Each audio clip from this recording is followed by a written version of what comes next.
చెప్పండి సూర్య.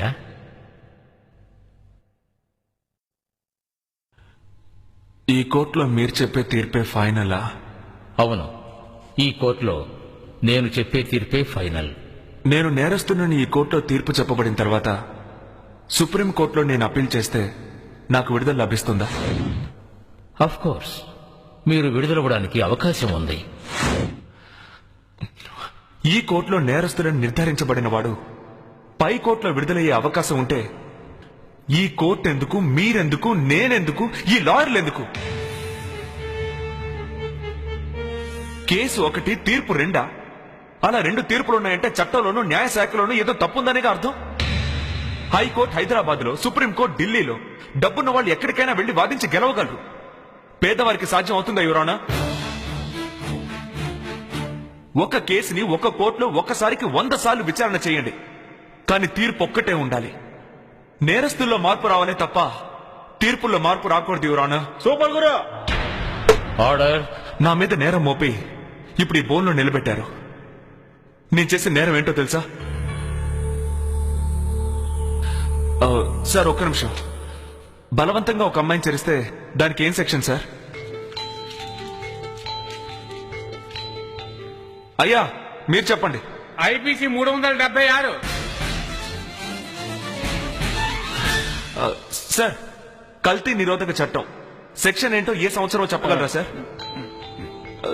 సార్ మిమ్మల్ని section 12 sir. తప్పు సార్. సెక్షన్ 16 సంవత్సరం 1954 సార్. ఇదే సార్ నేను చేసిన తప్పు. పుస్తకాల్లో ఉన్న చట్టాన్ని ప్రజల దగ్గరికి తీసుకెళ్లి చేర్చాలనే ఉద్దేశంతోనే ఉచిత న్యాయమండలిని ఏర్పాటు చేశాను. యువరానా, ప్రజలకి సాయం చేయడం కోసమే కోర్టు, పోలీసులు ఉన్నారు. కానీ గౌరవించాల్సిన ప్రజలే ఆ గుమ్మాన్ని తొక్కడానికి భయపడుతున్నారు. ఎందుకు ఆ భయం? పోలీసులు అబద్ధపు కేసులు వేస్తారు, కోర్టులు వాయిదా వేస్తాయి. జడ్జి రాలేదా? వాయిదా. లాయర్ రాలేదా? వాయిదా. క్లయింట్ రాలేదా? వాయిదా. సాక్షి రాలేదా? వాయిదా. ఈ విధంగా వాయిదాలతో 3 నెలల్లో ముగిసిపోవాల్సిన కేసు 30 సంవత్సరాలు అవుతోంది. జడ్జికి జీతం, లాయర్కి ఫీజు, కేసు వేసిన వాడికి వాయిదా. ఇలా వాయిదాలతోనే జీవితం ముగిసిపోయేవారు ఎంతో మంది ఎవరన్నా. మన భారతదేశపు సివిల్ కేసులో వాది మరణిస్తాడు, ప్రతివాది మరణిస్తాడు. వాయిదా మాత్రం వచ్చే నెల. ఇది నేను చెప్పలేదు, బాధితుడైన ఒక వ్యక్తి రాసిన కవిత.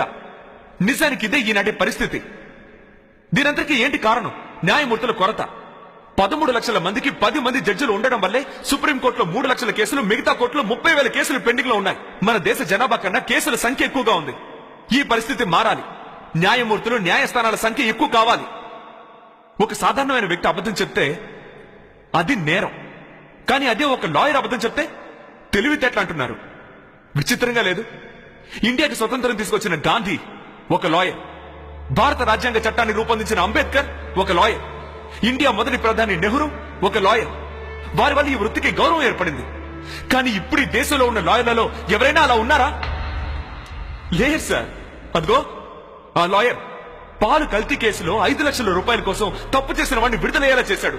ఆ కల్తీ పాలు తాగి పాపం ఎంతమంది పసిపిల్లలు దారుణంగా చనిపోయారో తెలుసా సార్? ఇది మాత్రమే కాదు సార్, ఇంకా ఎంతో మంది లాయర్లు తమ క్లయింట్ నేరస్తులని తెలిసినా కూడా డబ్బు కోసం విడుదలయ్యేలా చేస్తున్నారు. డబ్బు కావాలంటే దోపిడీలు చేయొచ్చుగా, స్మగ్లింగ్ చేయొచ్చుగా, బ్రోతలు కూడా చేయొచ్చుగా.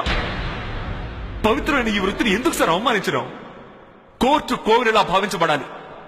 జడ్జిలు, లాయర్లు దేవుళ్లుగా భావించబడాలి. యువరానా, ఒక ఎల్కేజీ క్లాసులో ఒక బిడ్డను చేర్చడానికి వెళ్తే తండ్రి ఏం చదివాడు, తల్లి ఏం చదివింది అని అడుగుతున్నారు. కానీ 5 ఏళ్లు పరిపాలించడానికి వచ్చే ఒక ఎమ్మెల్యే ఏం చదివాడని ఎవరైనా అడుగుతున్నారా? లేక చట్టమైనా అడుగుతోందా? ఈ 100 కోట్ల మందిలో ఎంతమందికి కన్స్యూమర్ కోర్టు ఉందని తెలుసు? చట్టాలే తెలియని గ్రామాలు ఎన్నున్నాయి. ప్రజలకు వాళ్ళ హక్కులు చెప్పే చట్టాలు అర్థం కాలేదు. నిత్యావసర వస్తువుల కోసం ప్రజలు మార్కెట్కి వెళ్ళి వస్తున్నట్టుగా తమ హక్కుల కోసం న్యాయస్థానానికి వచ్చే రోజు రావాలి. యువరానా, ఈ 65 సంవత్సరాల స్వతంత్ర పరిపాలనలో జరిగిన తప్పులన్నిటికీ కారణం ఎవరికి చట్టం గురించి తెలియకపోవడమే. ఇక రాజకీయ నాయకులు చట్టాన్ని ఉపయోగించుకుంటారు. తమ అధికారాన్ని ఉపయోగించి ఐఏఎస్ అధికారుల చేత తమకు కావాల్సిన పనులు చేయించుకుంటారు. చివరికి బలైపోయేది ఆ ఐఏఎస్ అధికారులు. ఎందుకు ఈ పరిస్థితి? ఇక పాఠాల్లో అశోకుడు చెట్లు నాటించాడు, చెరువు తవ్వించాడు, ఇవేమీ అవసరం లేదు. పాణిపట్ యుద్ధం, కనింగ యుద్ధం అవసరం లేదు. కావాల్సింది ఐపీసీ 75 అంటే ఏంటి, సిఆర్పిసి 307 అంటే ఏంటి, 420 అంటే ఏంటి అని తెలియాలి. పాఠశాలలో ప్రాథమిక చట్టాన్ని తప్పకుండా నేర్పించాలి. దేశంలో అందరూ సెక్స్ ఎడ్యుకేషన్ కోసం కాకుండా లా ఎడ్యుకేషన్ కోసం పోరాడాలి. ఒక హిందువుకి భగవద్గీత తెలియకపోవచ్చు, ఒక ముస్లింకి ఖురాన్ తెలియకపోవచ్చు, ఒక క్రిస్టియన్ కి బైబిల్ తెలియకపోవచ్చు.